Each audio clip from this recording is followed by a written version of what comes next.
Mungkin di sini mewakili kita sebagai seorang istri ataupun suami. Yang pertama mengenai tadi yang masalah hutang piutang. Bagaimana kalau misalnya yang berhutang mengabaikan untuk membayarnya dan sengajakan tidak ingin membayar?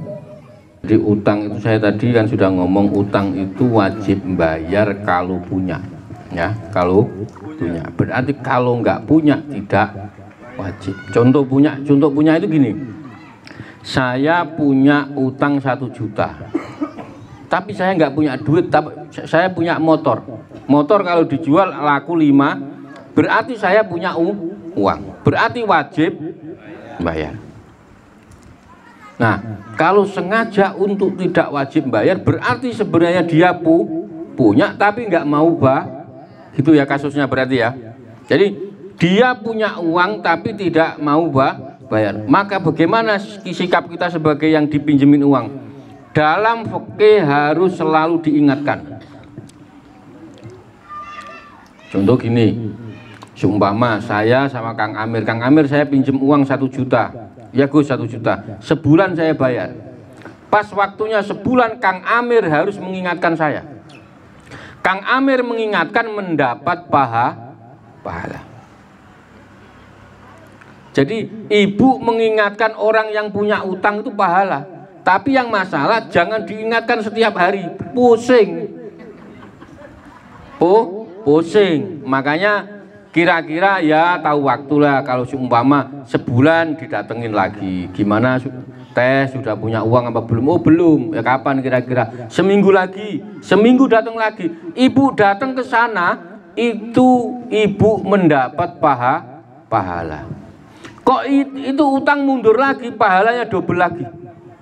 Seumpama janjinya sebulan kita datang nggak dibayar, itu otomatis kita dapat pahala cuma-cuma. Sebenarnya enak orang diutangi itu. Maka ciri kenapa Indonesia ini di hadis dijelaskan, ekonomi manusia itu akan menurun kalau dua ini hilang trustnya, hilang kepercayaannya. Yang pertama adalah orang miskin yang pinjem duit orang kaya tapi tujuannya nggak dibayar. Contoh gini, ada orang miskin pinjem orang miskin pinjem duit orang kaya 100.000. Dipinjam 100.000, pikiran orang miskin itu pasti begini, wah orang kaya ini nggak butuh 100.000, nggak usah dibayar.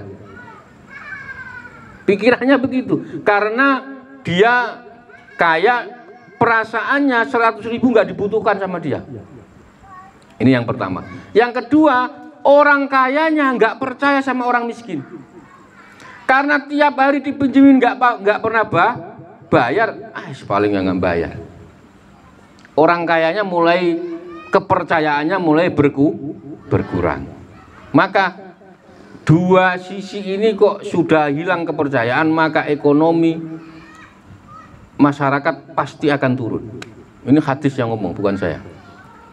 Makanya mulai sekarang orang yang pinjem uang harus niat membayar, dan orang yang meminjamkan uang harus punya husnudon ya,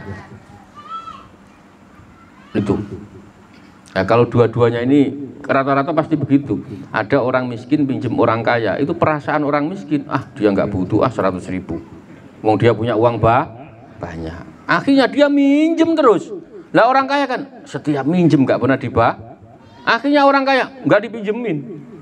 Karena rasa kepercayaannya sudah hilang.